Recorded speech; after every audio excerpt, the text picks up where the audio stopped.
So I just wanted to share this incredibly healing fire with everyone. I know there's a lot of people out there that love Caton,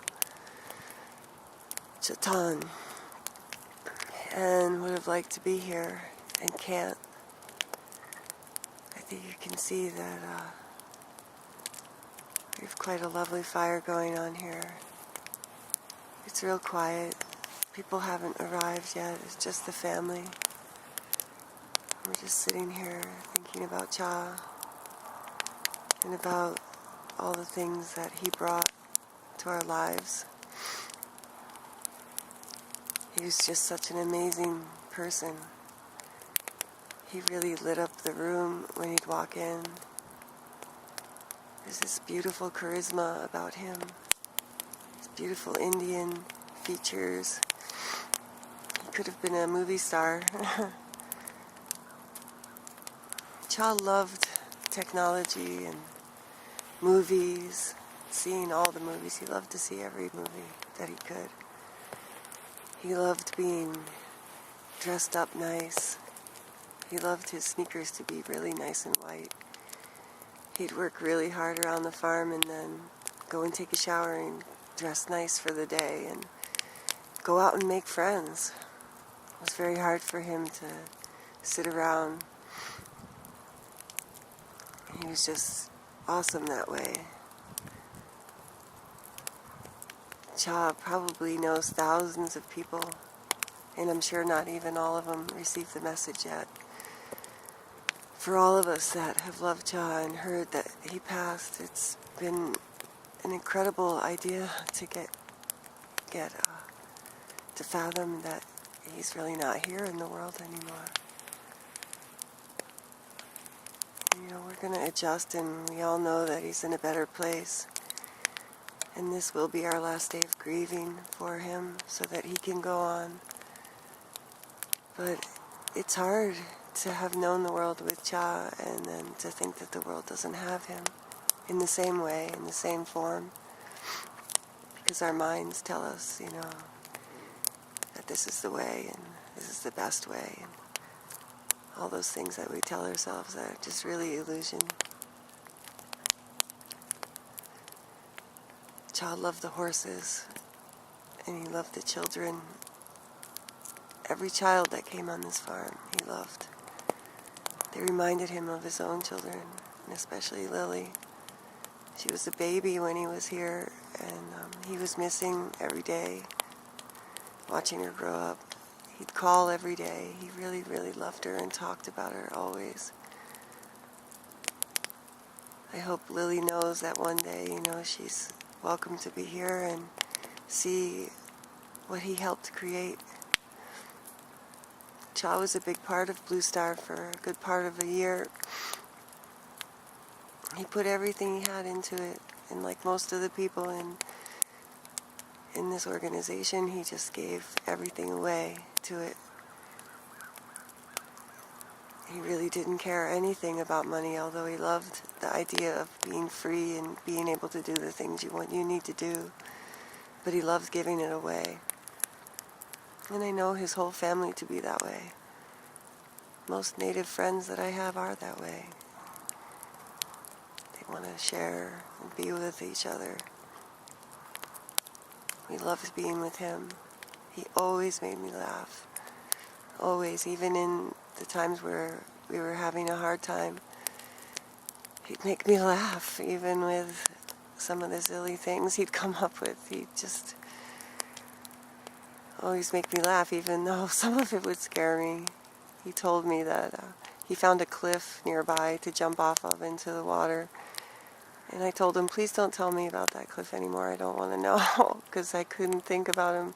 I just didn't want to know about the height of this place and the water that he was jumping into. And I think he jumped off one time and did a belly smack or whatever. And that was the last time he went back there. But he loved thrilling things like that.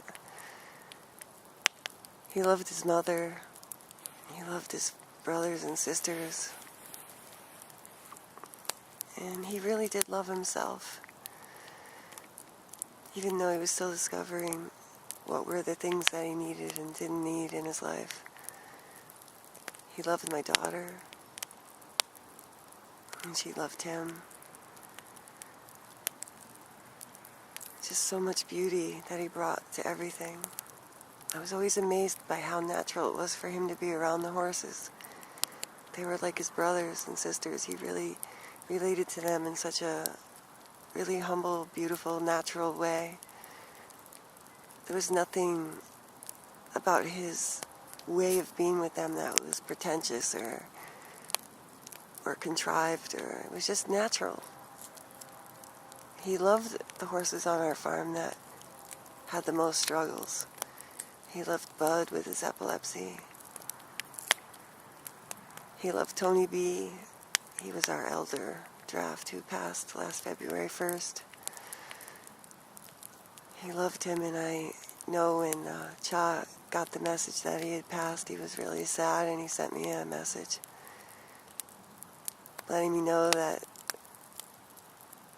it really touched him that Tony B wasn't in the world anymore. He loved the blind horses. He loved the horses that were sick, and he really appreciated the healthy, thoroughbred, fast horses. There wasn't a horse he was afraid to get on. There wasn't a horse ever that he was afraid of. He would tell us stories about being on the res with Orville and his horses, and how different our styles are of being with our horses. He said my horses were so spoiled. And, in some ways, I could see exactly what he means, but in other ways, I didn't really see, well, how else could you be with them other than to give them what they need. But and in our minds, maybe it's a lot more than his horses got. But what really mattered was the love. It didn't really matter, the rest of it. We try to give them the very best here that we can, and there's still a lot of things lacking for them, but as we grow and get stronger, they're able to get more and more of what they need. But they do have really good food, and they have good medicine, and they have good people around them, and they have good relationships, and Cha really saw them living in a really wonderful way, and he really appreciated it. He would come with us to parades. He loved parades. He loved crowds.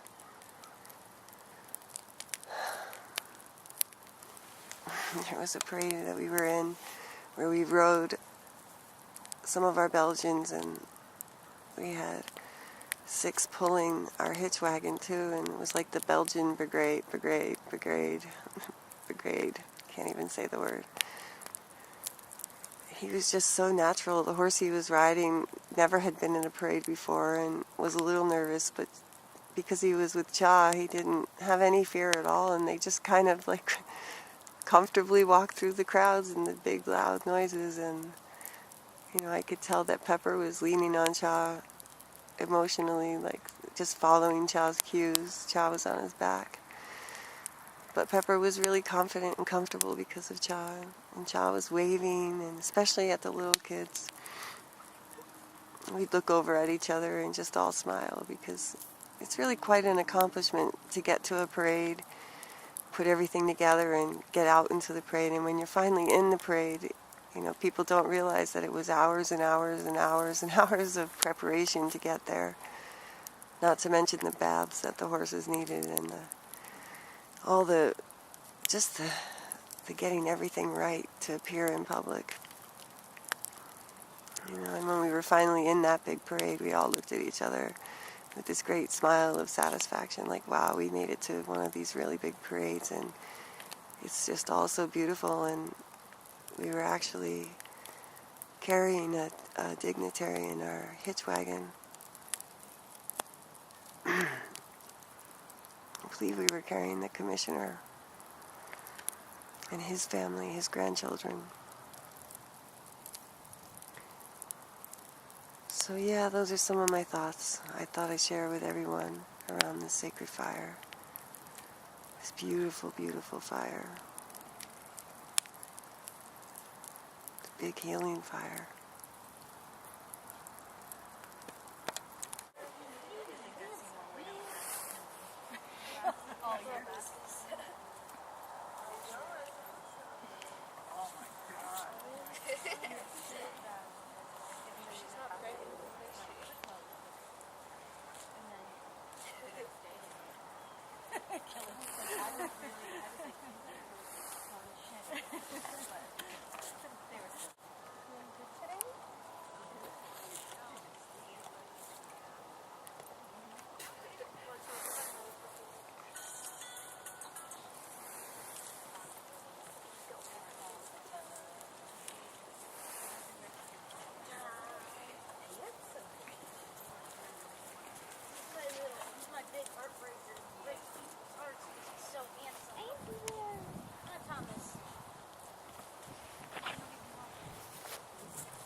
Sam, you good with Poppy? I mean, Isis?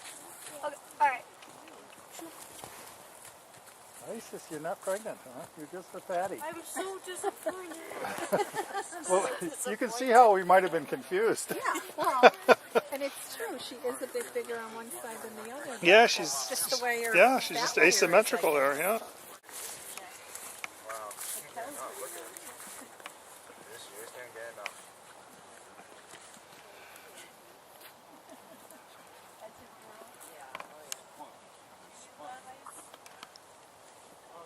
Do you ever fight over mates? Well, they get, when they don't do anything, and that's how they get like that. He had an icy moment. George was on the side of the barn. We couldn't see him. Katie had him on. When he first came, right?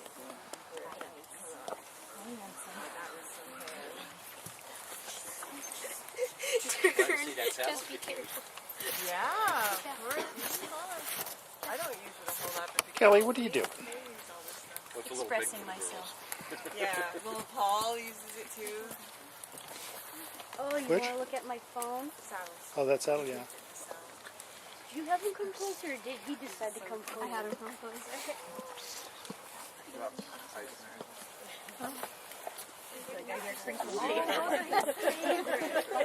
Oh my God, he loves those. Sam. Peanut butter cracker. Honorary. Cupcake would run amok. You see those hay bales and